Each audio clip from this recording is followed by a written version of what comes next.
tadi dia pernah palu kerang kunung. Wata pasat tadi dia pernah kau dia pasamrang. Kaina rabung kila pakadi ko sarigin. Kelimu tadi malaila abu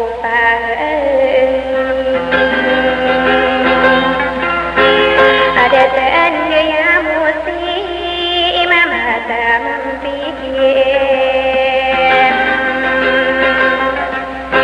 kalau dia bersambar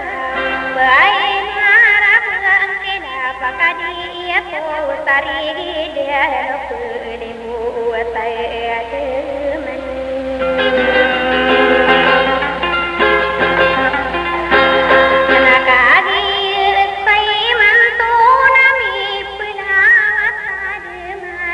Aku dina buburu dina karu dina suranku Kaga tasog gawa kena kau sumatau pikir Kapunggi ginawai bubu ini rampai sameribu nakamereibu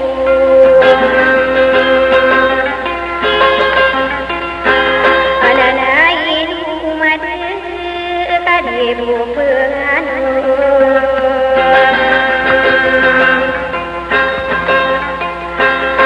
Nau berboy ni rampai samaribu nak samaribu Dena apira ketani kaliwana guingem Ada kalangan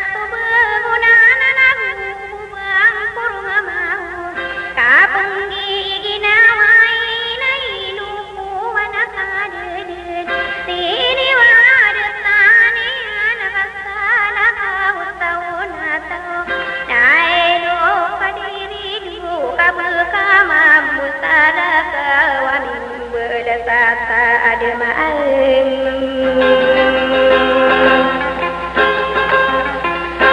ala di ibu lalayu nama memfikir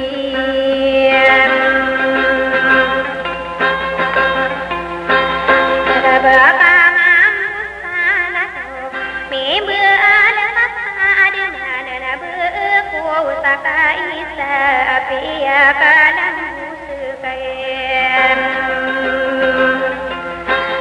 Tata dema anaku depat kamat sabelawaran enu kamata sembera dekalak asa derang kono aku tu pelimu sadar sekarang sarui ina una dini una bedena ika abkal Saru malu soring dia buka panari ina upakabim nama gilian saginalem aratara pasabuya busadi uno tasirata tapad apa mai betaki akalam tahu sadma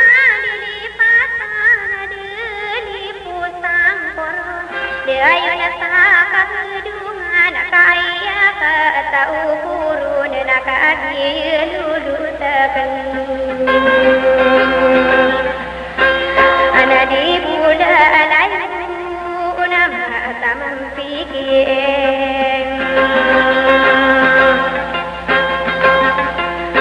ana di etani ana durat ana takagi mananya den sasaduran na periri munang kadeni pagani sabi dengan na periri wadeng ibu nasau kita buka sana naila lagesaran ma bedona padi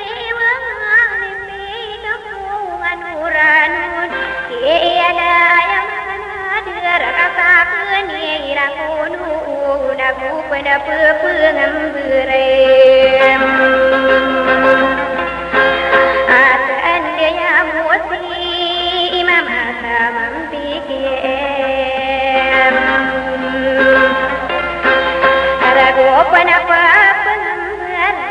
tingkau nak ingulun ada miram pikupan bentuk dia anaru waraku kadawan jeng